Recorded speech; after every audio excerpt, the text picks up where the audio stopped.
Everyone, कैसे हैं आप सभी लोग? अच्छे हैं ना? जैसा कि आप सभी लोग जानते हैं, आज हम लोग वॉइस के क्वेश्चंस का प्रैक्टिस करने वाले हैं। आज हम लोग वॉइस के एमसीक्यूज का प्रैक्टिस करेंगे।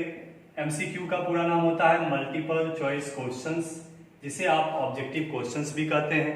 आज मैं आपको वॉइस से रिलेटेड बहुत सारे क्वेश्चंस देने वाला हूं, लगभग 20 क्वेश्चंस दूंगा, जिसमें आपके प्रेजेंट टेंस का स्पेशली क्वेश्चंस होगा। प्रेजेंट टेंस के जो simple present tense, present continuous और प्रेजेंट परफेक्ट के एक्टिव वॉइस होते हैं, उनका पैसिव वॉइस आपको आज बनाना है।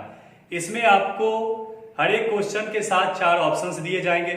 उस ऑप्शन में से जो भी आपको आंसर सही लगेगा, उसका आपको आंसर करेक्ट करना है और उसे आपको कमेंट बॉक्स में उस आंसर को लिखना है कि आपने ए सही किया या बी या सी या डी, है ना।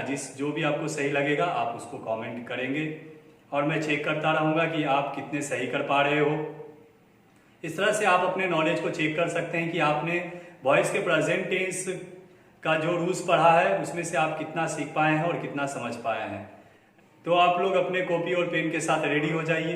प्रत्येक क्वेश्चन के लिए आपको 4 ऑप्शंस मिलेंगे। आप प्रत्येक क्वेश्चन का पहले आंसर खुद से बना लीजिएगा और आपको जो भी उसके आंसर मैच करेंगे आप उसको टिक मारिएगा। वो आपका, फिर मैं आपको आंसर नीचे खुद भी करता रहूँगा कि ये कौन सा आंसर आपका इसका सही है। उस तरह से आप अपना चेक कीजिए नॉलेज। स्टार्ट करते हैं आज का वीडियो। क्या चाहिए रे तेरे को? दुनिया।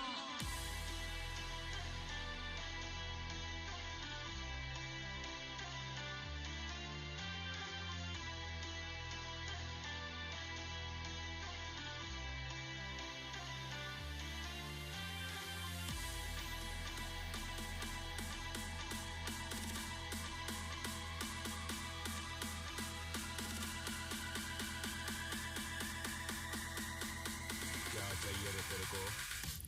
दुनिया।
क्या चाहिए रे तेरे को? दुनिया।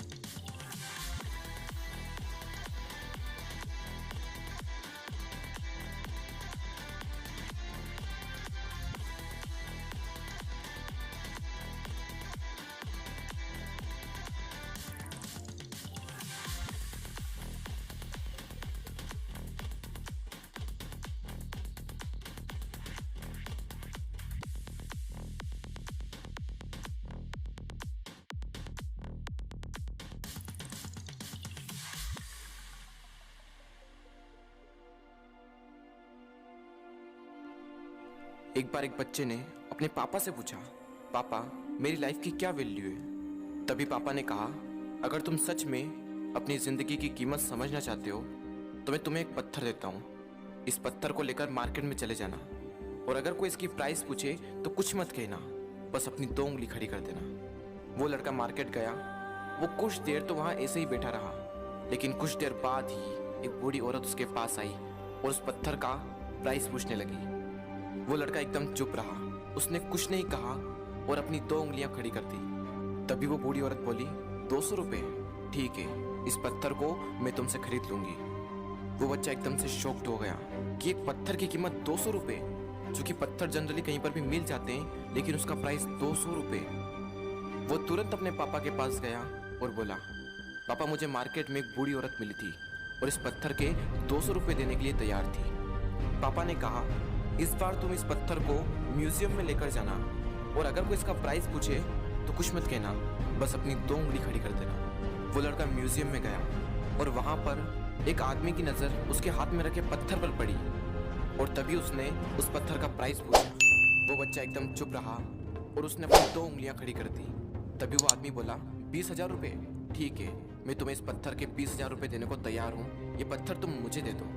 वो लड़का फिर से चौंक गया और जाकर अपने पापा से कहा, पापा म्यूजियम में मुझे एक आदमी मिला था और इस पत्थर के 20,000 रुपये देने को तैयार था। तभी उसके पापा ने कहा, अब मैं तुम्हें आखिरी जगह भेजने जा रहा हूँ और अब तुम्हें जाना है कीमती पत्थरों की दुकान पर, और अगर वहाँ पर भी कोई प्राइस पूछे तो कुछ मत कहना, बस अपनी 2 उंगलियां खड़ी कर देना। वो लड़का जल्दी से कीमती पत्थरों की दुकान पर गया और उसने देखा कि एक बूढ़ा आदमी था जो काउंटर के पीछे खड़ा था। जैसे ही उस बूढ़े इंसान की नज़र उस पत्थर पर पड़ी, वो एकदम शॉक्ड हो गया। वो काउंटर से बाहर निकला और तुरंत उस बच्चे के हाथ से वो पत्थर छुड़ा लिया और बोला, ओ माय गॉड, इस पत्थर की तलाश में मैंने अपनी पूरी जिंदगी गुजार दी। कहाँ से मिला है पत्थर और क्या प्राइस है इसका, कितना लोगे तुम इस पत्थर के लिए? वो बच्चा तब भी चुप रहा और अपनी 2 उंगलियां खड़ी कर दी। तभी वो बूढ़ा आदमी बोला, कितने? 2 लाख रुपए, ठीक है, मैं इसके लिए तुम्हें 2 लाख रुपए देने को तैयार हूँ, प्लीज़ तुम ये पत्थर मुझे दे दो। उस लड़के को अपनी आंखों पर विश्वास नहीं हो रहा था। वो जल्दी से अपने पापा के पास पहुंचा और बोला, पापा वो बूढ़ा आदमी इसके लिए 2 लाख रुपए देने को तैयार है। तभी उसके पापा ने कहा, क्या तुम अब समझे अपनी लाइफ की वैल्यू? आपकी लाइफ की वैल्यू इस बात पर डिपेंड करती है कि आप अपने आप को कहाँ रखते हैं। ये आपको डिसाइड करना है कि आपको 200 रुपये का पत्थर बनना है या फिर 2 लाख रुपए का।